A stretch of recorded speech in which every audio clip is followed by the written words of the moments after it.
Hey everybody, welcome to another episode of the podcast. I'm delighted to be joined today with someone who has just had a sensational life change over the last year in terms of growth, viral videos on food swaps, a new book that's hit the bestseller list. Sophie Morris, welcome to the podcast. Thanks, Brian. Thanks so much for having me. Sophie, your last year has been incredible, and there's a lot of things I want to unpack and talk about in today's podcast, but just give us a little bit of a backstory to the last year. 20,000 followers or so, consistent content posting, and then I think, if I'm not mistaken, it was a Greek yogurt video that went viral, and then it just spun from there. Give us a little bit of a backstory to what the last 12 months has been like. It's been an absolute wild experience. Something you couldn't even write it, you know? I mean, like you say, I've been making content for a really long time. I've been working in the food industry for a really long time, you know, doing lots of recipe content, always doing different types of kind of food content. And so I never thought anything of it when I did that first viral video in Lidl, I think it was, doing the Greek yogurt.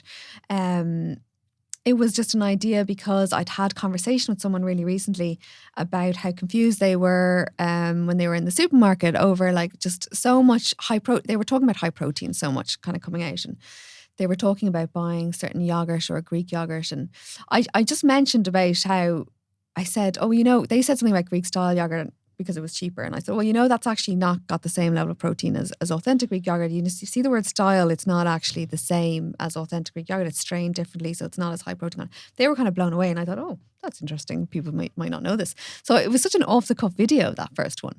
And it went so viral straight away. I genuinely thought it was a glitch in the algorithm. I was like, this is strange. And it was actually my husband, Robbie. He said, sure, why don't you try do another one tomorrow? Like, you're always talking about, he knows I'm always talking about how frustrated I get with kind of food marketing and labeling and stuff. So I just went in the next day and I did one on gut healthy yogurts, and that one went viral.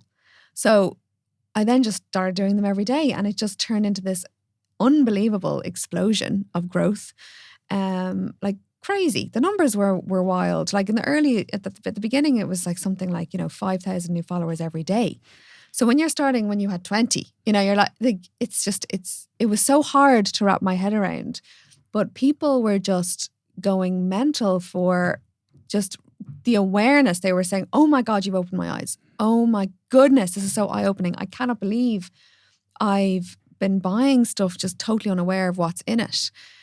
So it was a really early realization that, wow, okay, this content is actually really needed. People don't understand. People have been shopping unaware. They genuinely were shopping with blinkers on, and I was like lifting the hood and saying, like, it's very simple advice. In fact, it's not new advice. People have been saying for a long time, read ingredients lists to understand what's in your food. If you want to buy quality food that supports your health, we need to kind of understand what's in it, and not just be blindsided by all the marketing on the front of the packaging. That's not new advice, but I don't know. It was how I delivered it. I'm not sure really, but it just landed with people, and people were blown away, not realizing what was in the food they were actually buying. And I think because it was such a small practical tool for people who can be very overwhelmed with health advice these days, that it was like achievable. So people were like, oh wow, I can just look at the back and I actually can make a clever swap. And that's actually empowered me when I'm a bit overwhelmed and busy and everyone's got busy lives. And it was an empowering feeling for people. And I think that's why it's taken off so much. And yeah, the growth has it's been phenomenal. It's been wild. I still find it hard to wrap my head around the last year. I genuinely do. And we're going to talk about the book. Bestseller, number one bestseller. I just found that out 2 days ago. Like, I'm blown away. I'm blown away. I'm not surprised. I really am. And Sophie, like, I'm so happy for you. Thank you. I think what you're doing with the content, and we'll talk later on in the podcast about some of the negativity that comes your way and addressing that, because I've been doing this a very long time. Started the podcast in 2016, started creating content in 2014. I think I've seen it all through myself firsthand and through friends and people that I know, and some of the misquotes, misinterpretation of messages, etc. So it's not new. Yeah. It unfortunately gets challenged to the next person who's growing, trying to help and serve people in a meaningful way. Yeah. But what I love about the content is the practicality of it. Yes. When I think of the food swaps, I think of practicality. Totally. Now, it's interesting, and we're going to talk about this because I'm mindful of the audience versus my background as a nutritionist. A lot of the stuff you put up, I'm like, oh yeah, amazing. That's a great video that people should be looking at. I know it personally because I am into it. I know it. I'm into fitness, I'm a nutritionist, etc. That's all my background.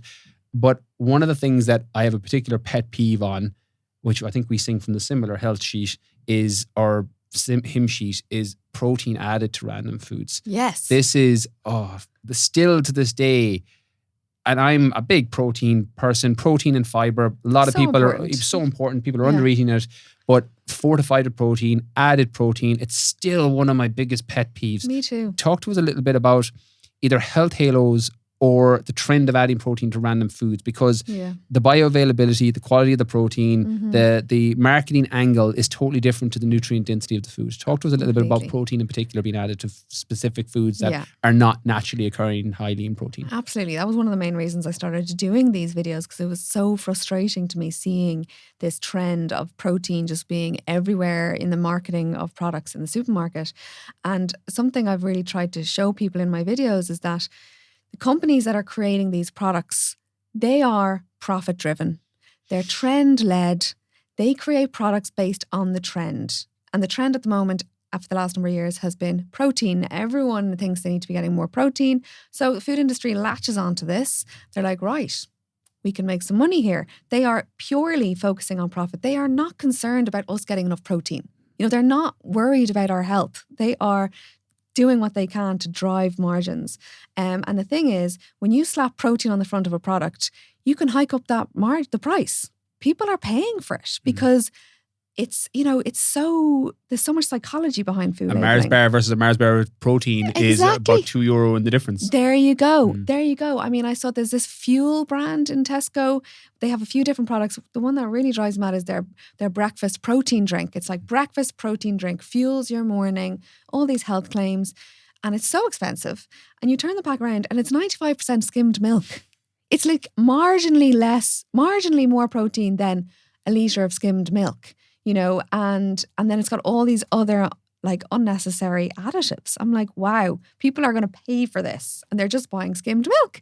Like, it's outrageous. So it's just kind of showing people how much marketing goes into the kind of language used on these products, and that let's not, there's a cost of living crisis and we all know food inflation is huge.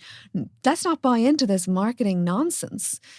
Get your protein from real food sources. You've heard that before, foods that are naturally high in protein, they don't have to slap protein all over the front because they're naturally high in protein. High protein chicken breast. Yeah, exactly. Exactly. In fact, just today I was in Aldi and I saw like high protein chicken skewers in the freezer, and it was all these horrible additives on the chicken, but it's like high protein chicken. I'm like, it's chicken. I'm like, chicken is high protein. So yeah, that is a huge bugbearer of mine and something I really try and address in my content. And I think it's really helped people for sure. It definitely has. And I am going to talk about something that I know from you, chatting to you personally. 80-20 is your philosophy. 100%. And something that I've noticed more so in the research of this podcast is some of the negativity that comes your way. This unfortunate part of growth and people not having the context. You very rarely have people who are doing better than you tearing you down. It's a strategy for some to tear somebody down and try and grow because of it. I hate it. I work with businesses. I've got mentees. And not one of them, if I felt that vibe off somebody, I'm like, I am not the coach for you. I don't believe in that model. I think social media is negative enough as it is.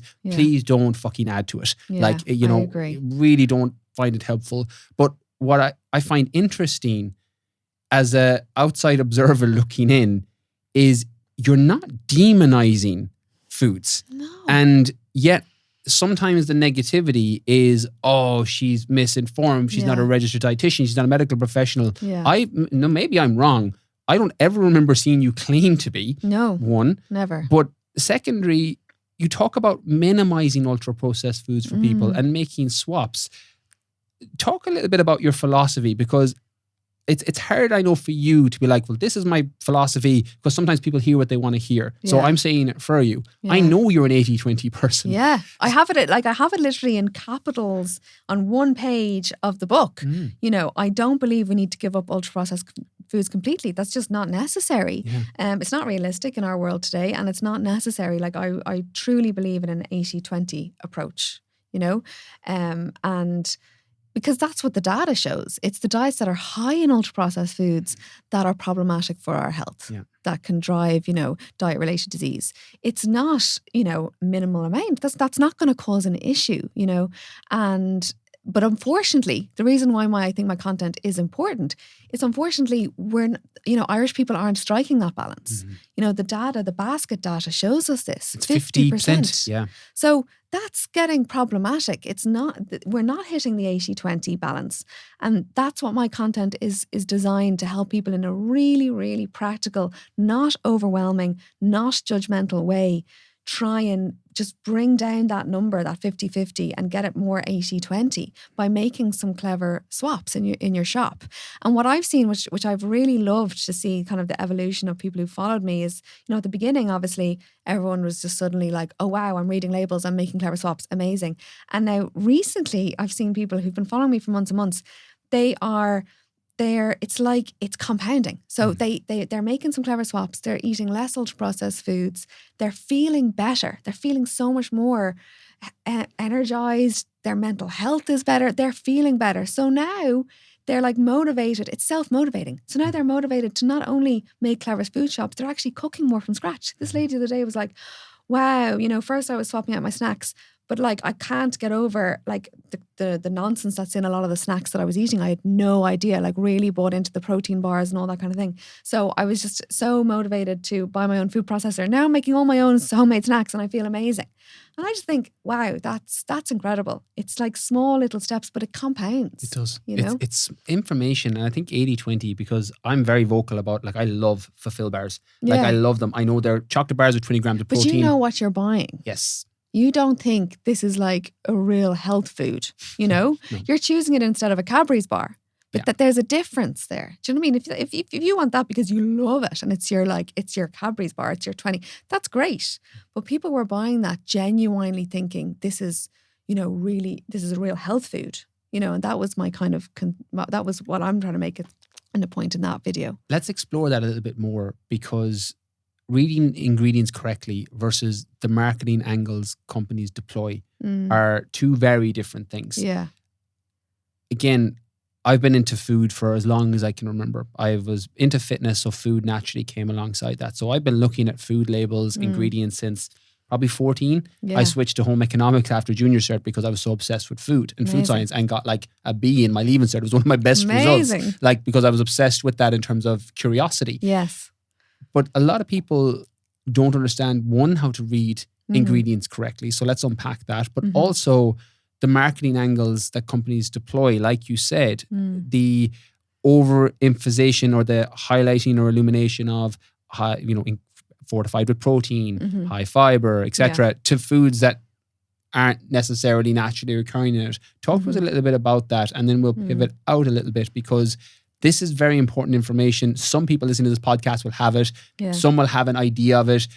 More so the reading ingredients, because a lot of people listen to this podcast are into wellness, they're into fitness. It's not basic stuff. They're not 0 to 1s. Yes. In terms of, I know some of the audience that follow you are like, you know, the mums and reducing that mum guilt and all that good stuff that comes with it. Yeah. But not everyone is aware of the marketing angles. Talk to us a little bit about reading ingredients correctly and the marketing angles that companies deploy, and we'll then go from there. Yeah. So essentially this term health halo. So what companies are doing is they're putting health claims on, tends to be ultra processed packaged goods. They're putting health claims on the front, and the whole purpose of that is to highlight one positive characteristic of a product, whether it be high in protein, high in fiber, low fat, whatever it is. And that's not factually incorrect, like it is high in protein or it is high in fiber. But the point is they're putting that on there to distract us from the overall context of the product, to essentially convince us that it's healthier than it really is. You know, some of these high protein products have like more or the same amount of sugar. So then the argument is, okay, well, is it worth getting my protein there when I'm actually just having a lot of excess sugar in this product, you know?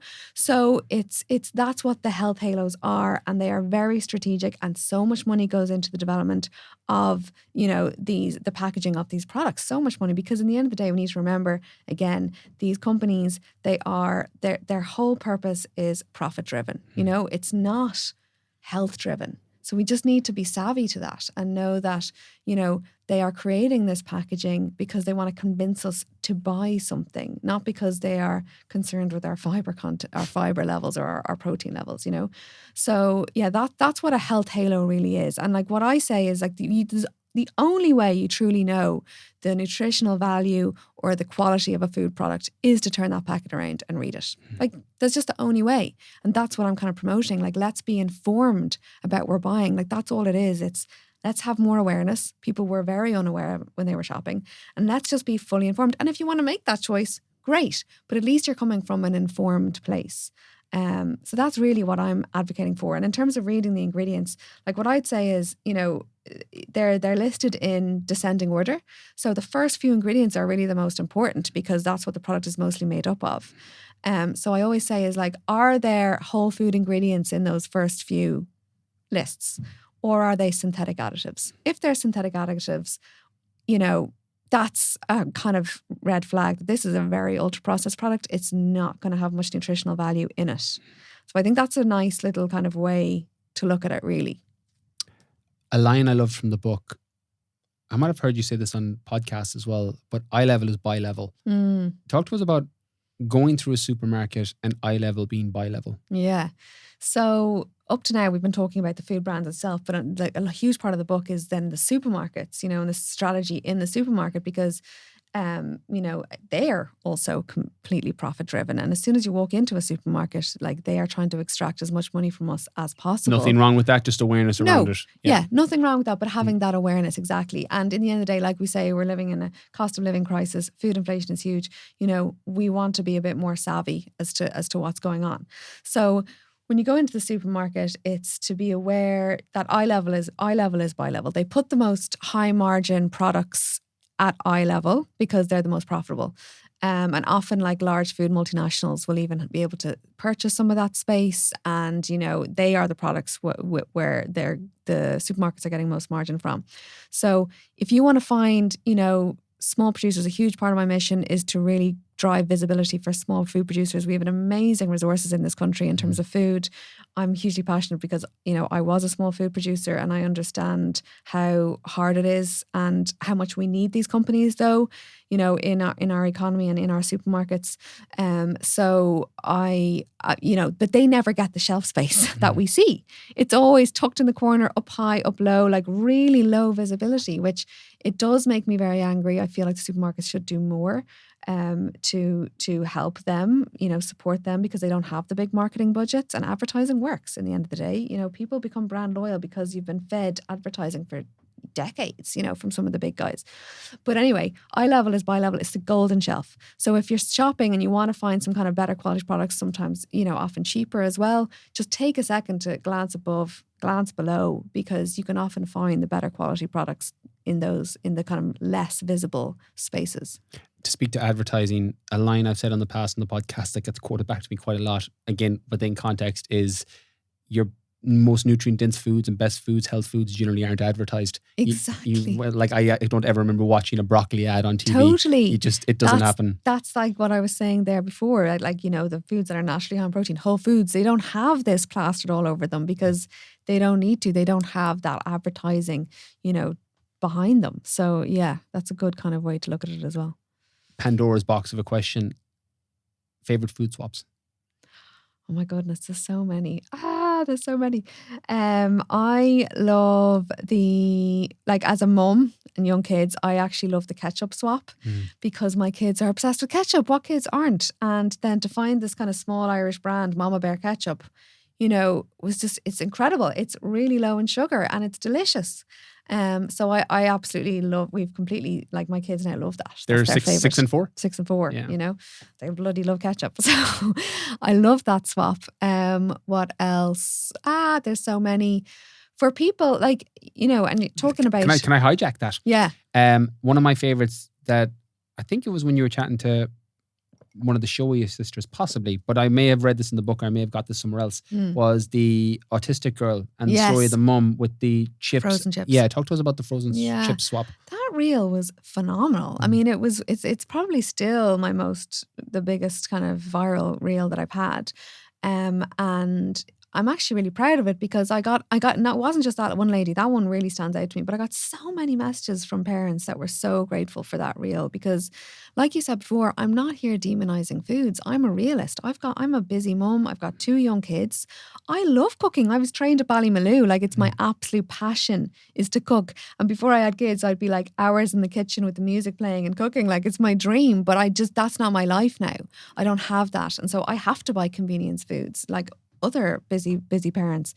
And so, but I was showing that, like, in every supermarket you go to, by the way, you'll have the very branded, you know, McCain's or whatever chips they are, and they'll be like 80% potatoes, and they have loads of unnecessary ingredients that they just don't need to be in chips.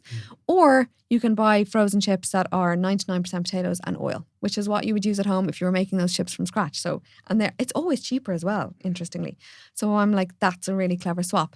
And I mean, parents were blown away by this, but that particular story was so moving because it was a mum who has an autistic daughter, and her daughter has a lot of food phobias and food aversions, and all her meals were in the freezer aisle. And this mum just carried so much guilt over it, like the shame in that poor mother.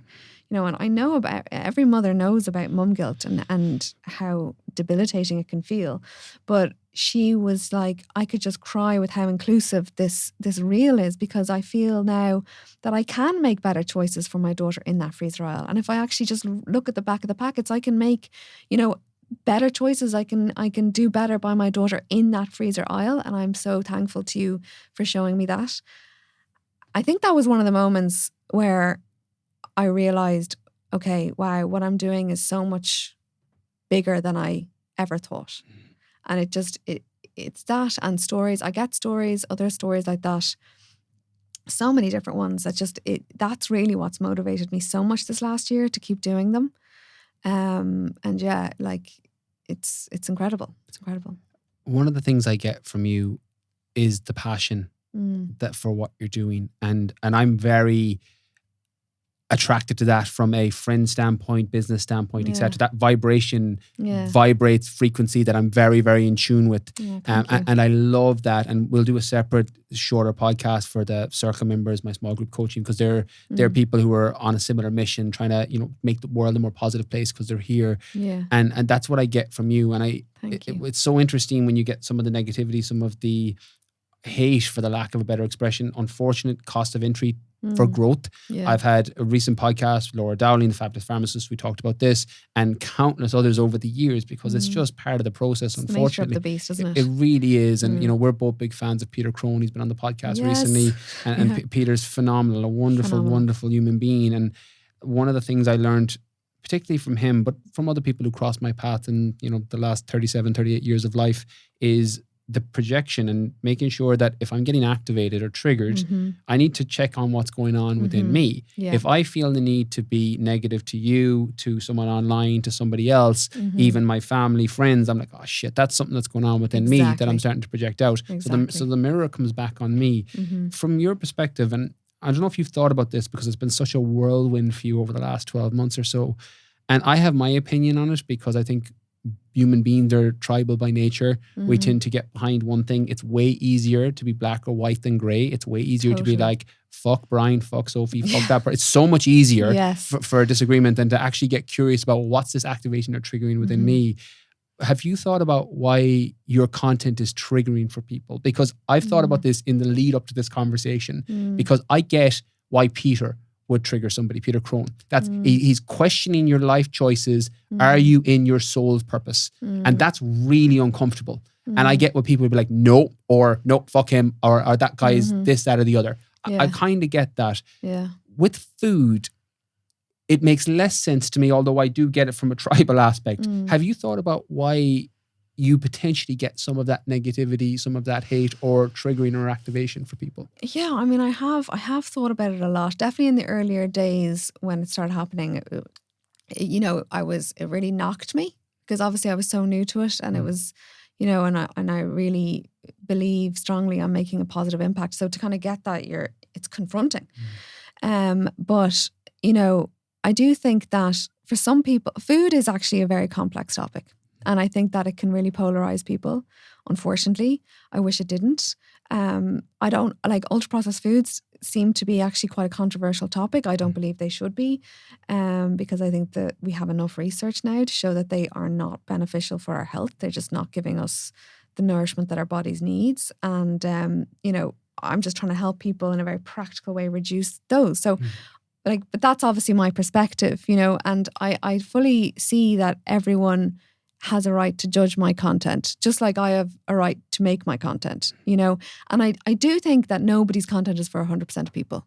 Like I really do believe that, I completely agree. And I've always been open and said, like, if my content has triggered you in any way, then just, please unfollow, because that's the last thing I would really want to do. I do think that if you are questioning someone's belief around, like, for instance, some people, really have been having a lot of those high protein products, believing that they're very beneficial for their health, and they're really opting for those products to get their protein up throughout the day, and they may be consuming quite a lot of them, because you can have a protein lunch, you can have a protein bready meal, you can have a protein breakfast drink, like I talked about, you can have protein flipping snacks, everything. And if people have been having those, then my message is quite confronting, because suddenly it's questioning their belief around what they've been consuming, if they felt it was supportive of their health. And like you say, the easier approach is to just slam what I'm saying, as opposed to maybe, looking at a different perspective, I suppose, or challenging your current beliefs. I think that's one side.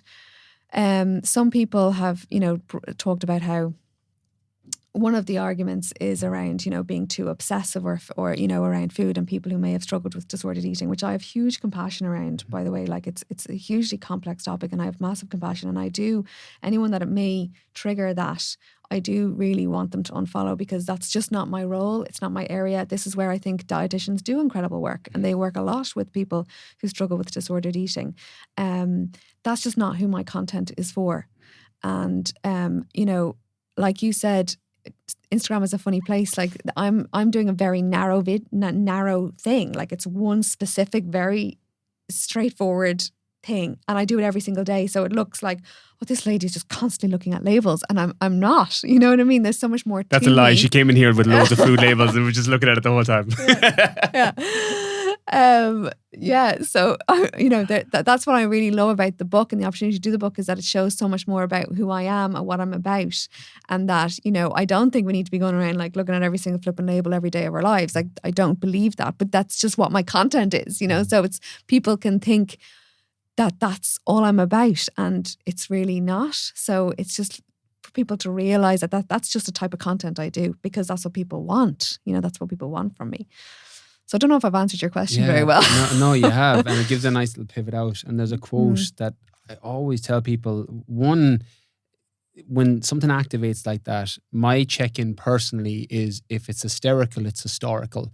If I'm having a hysterical reaction to something, it's activated and triggered something within me. Yeah, and it's just, it puts the ownership back. It's actually very empowering. Because giving somebody hate or having that negative activation is actually very disempowering, because you're now giving away that power to somebody else in that moment, when actually, if you just got curious about the hysterical response, you'd actually learn something about yourself that would allow you to move through the world in a better way, increase your vibration and frequency, and you'd be more likely to attract the things that are due to you, because I love that. It's such an important check-in. Totally. It reminds me, like you said before, we're both massive Peter Crone fans, and I was like, oh, totally.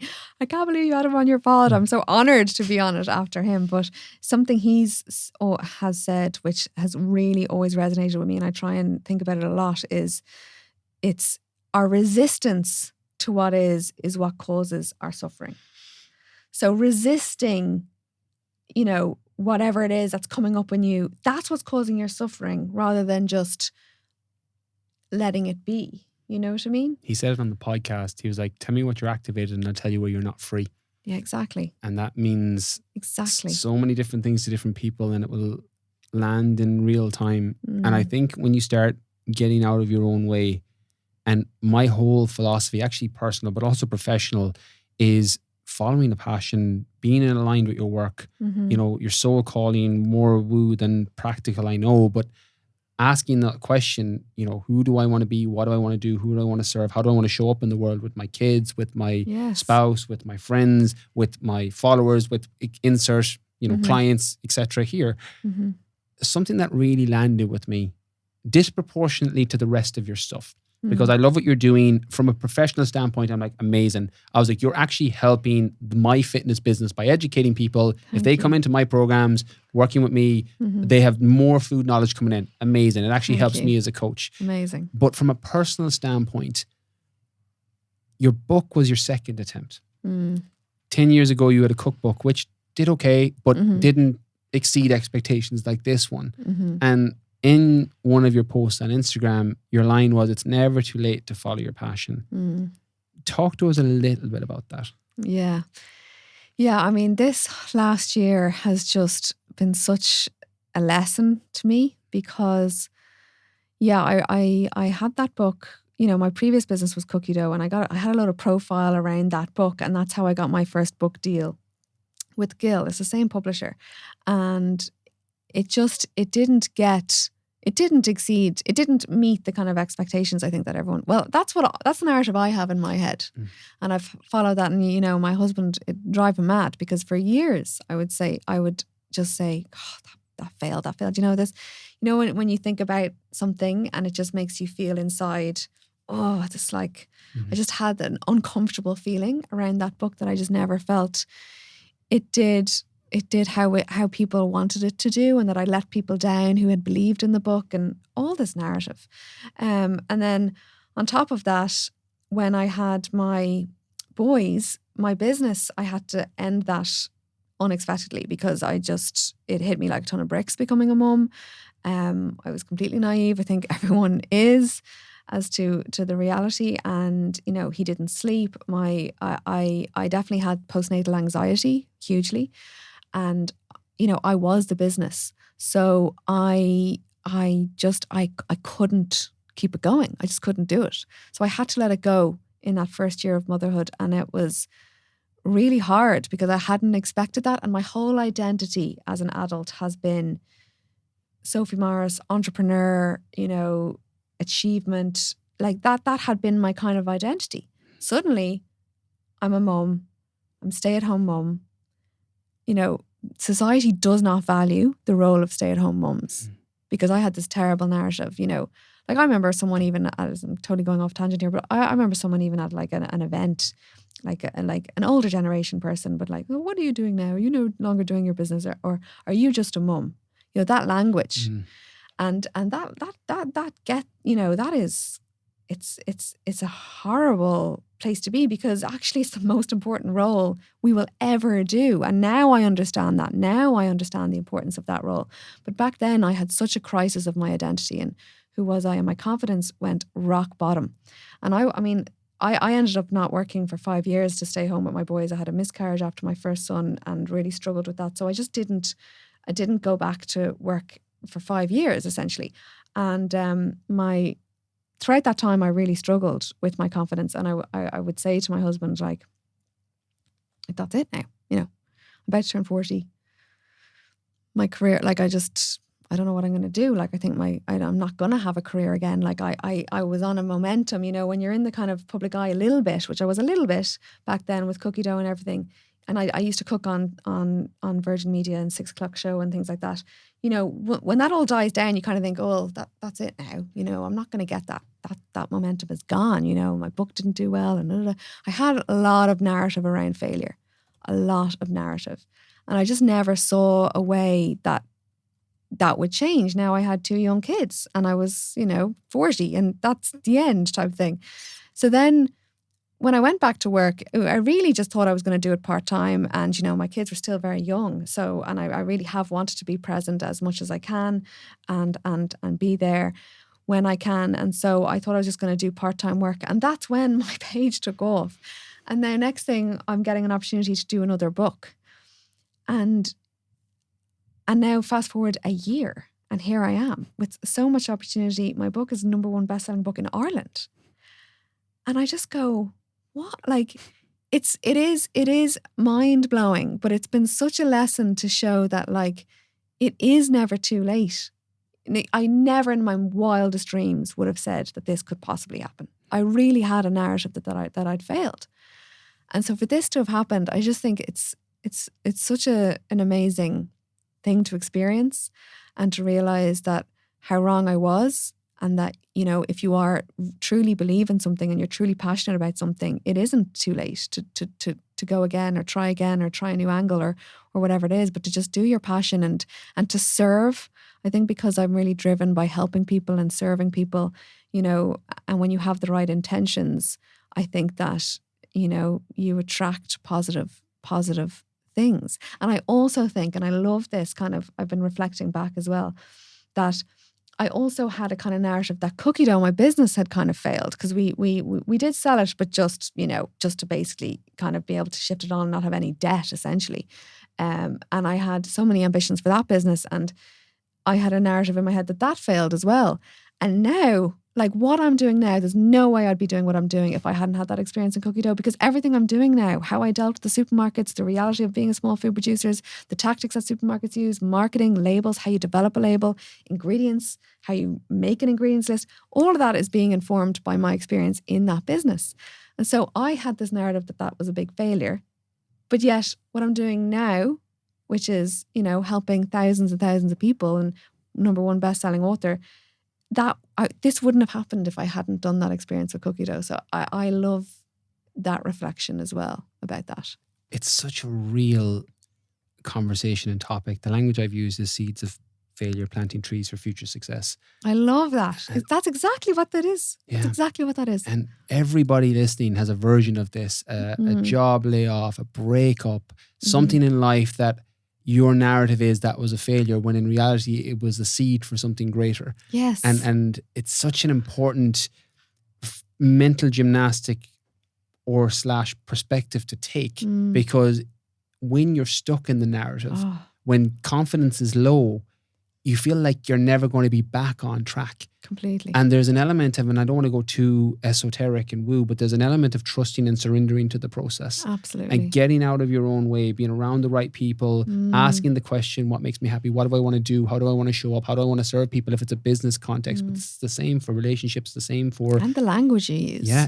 You know, and actually my husband was such a huge help in this, because, he's amazing, in this field, and just being very self-aware. And he would always say to me, you need to be careful about the language you're using yourself. Yeah. You need to stop that language. And I'm such a believer of it now. And, Peter Crone being such a hero of mine, he talks so much of the importance of the language you use. Yeah. And I really believe that, So yeah, sorry, I interrupted you there. Not at all. I can't wait when we do the circle conversation with the business group coaching to talk about the failure narrative, because I want to unpack that. I won't spend time on it here, because there's a very broad listenership here that's very entrepreneurial, business owners, etc. Yeah. But what I do want to ask is about what your confidence Kickstarter was. What was the thing that got you back on path initially? It didn't quite get you to where you are now, where it's like, whoa, look what happened. Yeah. But it was the initial thing that, for the lack of a better expression, got a small bit of momentum moving, a 0 to 1. What was the confidence Kickstarter? Because it was at an all-time low during that period, if I'm not mistaken. What was the thing that kind of kickstarted it again? Well, definitely my husband had a huge influence on me, because he has just had such steadfast belief in me. Genuinely, I have to say that, because in those times, he would just always say, I know you're going to do great things. Like, I know Sophie Morris, and I know who you are and the drive you have and the passion you have. You are going to do great. Like, that really, having that person and that kind of language and communication to me was huge, and really helped me for sure. When I went back to work, and, before I started doing these videos, I started kind of coaching women again, just locally, like really small, to dip my toe in. And I had such an amazing experience, and I really helped some people that definitely gave me confidence. And it was that feeling of helping people, serving people, I truly believe that it's such a rewarding feeling, that, and connection, human connection, that I think that gave me more confidence to say, like I actually can help people. I can have a positive impact on people's lives. And yeah, I think that was definitely a Kickstarter for my confidence, for sure. If you could go back to that period when the confidence was low, what was the advice you'd give yourself, or what would you focus on? Because there's people listening now. Low confidence might not be the correct terminology to describe where they're at, because there's a lot of listeners to this podcast. But there's people who have a dream, they have a passion, they have a desire, they have a thing they want to move towards, but they're not really sure what to do, where to start. If you use your scenario going back, I think I was a teacher before I set up my own business. My language has always been, you're better to be at the ladder against the right wall than halfway or at the top of the ladder against the wrong wall. I didn't want to be a teacher, but I was at the ladder, was at the top, just the wrong wall. Setting up my own business in fitness felt like, oh, this is what I'm supposed to be doing. Advice I would give then is that you're better to be at the bottom of the ladder against the right wall, relationship, job, etc. If you could go back and either give yourself advice or say, focus on this, what would you say? I definitely think focusing on the narrative I was telling myself, because I did struggle for a long time telling myself, I was telling myself a story. And like, it's not good when you get into that place and you are fixating on, a negative narrative. Because where is the inspiration? Where is the creativity? That's not going to be born from that kind of mindset and narrative in your head. So I think definitely focusing, like really pulling yourself out of that, whether it's going to talk therapy or whatever, but you need to get out of that space. And then the other thing is to just a little bit, just focus on what really does you're passionate about, and being of service. Like being of service to people. You will never feel, what's the word? When you're of service, you can't not feel positive, you know what I'm saying? Yeah. When you are being of service, if you focus on being of service to others, good things come your way. And if you're doing that in a space that you're extremely passionate about, you have to, if you do that for long enough, I think you need to trust the process, and good things will come your way, but definitely being outwardly focused as opposed to, as in, how can I help others? How can I add value to this world? How can I add value to society, to my local community? How am I going to be of value?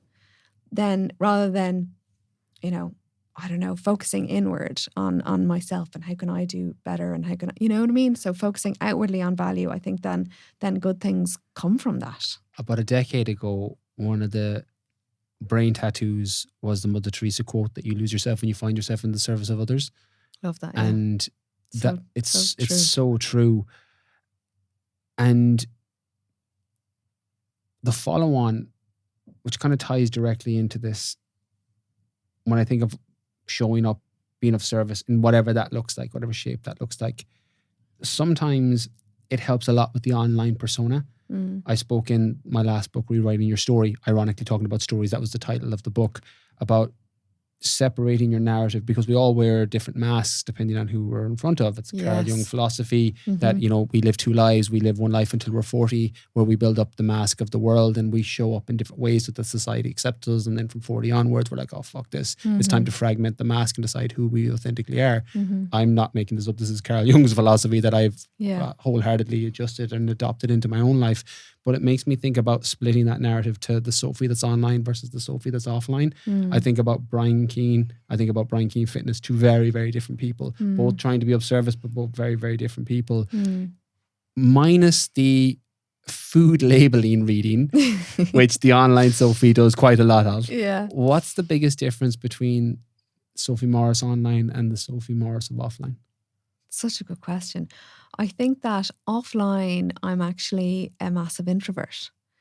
Like I need to have time alone in my own presence and my own space, and I need quietness. Like I really, whereas, people are like, Janie, you're putting yourself out there on social media. Like people wouldn't think that of me, but I am a massive introvert. And when you're giving a lot, it takes me a lot to refuel, if you get me. Mm-hmm. I need to go inward. I need to be in my safe space. And like we live just outside Greystones, but we live like on this little really quiet lane, and it's just around nature and quietness, and that it's like I need that to refuel and go back out there again. So I think people would be probably surprised to hear that. Yeah, that is surprising because you're so good in front of camera, particularly like in terms of how it comes across. So it's always a very interesting perspective for people to get an inside look. It is. Final question. And before I ask it, very excited. We'll talk a bit more business stuff on the next round for the circle. But I'm going to link the book, of course, for people to check. I'll link the Instagram page, the course online, which has got the food swaps as well. Yeah. Where's the best place? I know this is very difficult now because there was a time with 20,000 followers when you could get back to people on DMs. Now it's just unfeasible or it's undoable. Yeah. But for those who want to follow up, I assume the book at the minute is the best thing to come into. Is there anywhere else you'd like to send them in particular? Definitely my Instagram page. Yeah, my book is there. If anyone has, you can email me. I do try and get back to emails. It's linked on my Instagram bio, my email. So definitely you can contact me there. Yeah. Sophie, last question, and go in any direction you want with this. We've got food swaps that we've talked about. We've talked about nutrition, the food companies, dealing with negativity online, all the way down to kickstarting your confidence and getting back on track in alignment. Your 2 kids, I've got, my daughter's 10, and I make every decision in life based on, I want to raise a very, very, very strong woman who doesn't need me, but really misses me when I'm gone. What's something you want your kids to know, particularly that maybe the last year has taught you, or something that would stand to them based on the pros, the cons, the negatives, the positives that you've experienced? They're, if I'm not mistaken, 4 and 6 right now. So 15 years from now, what's something you'd want them to know? I want them to have a deep trust in themselves and their own intuition, and to not be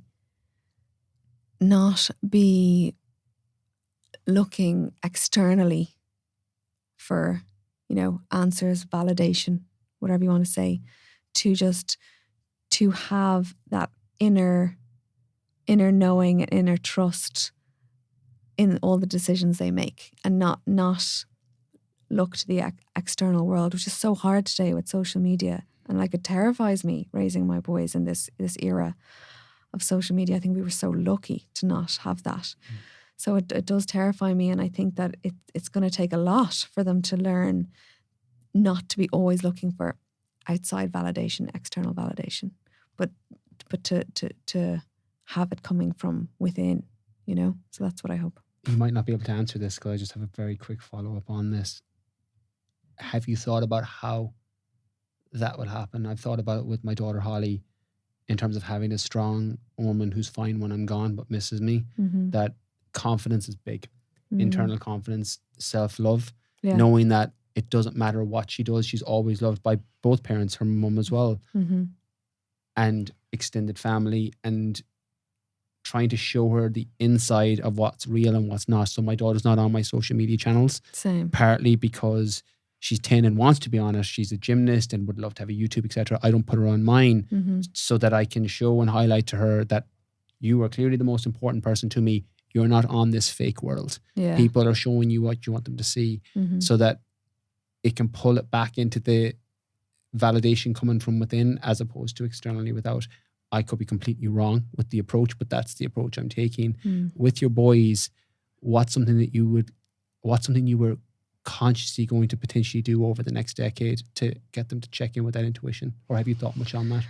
I think likewise, they're not on my social media. I decided that a long time ago. And I think it comes down to role modeling.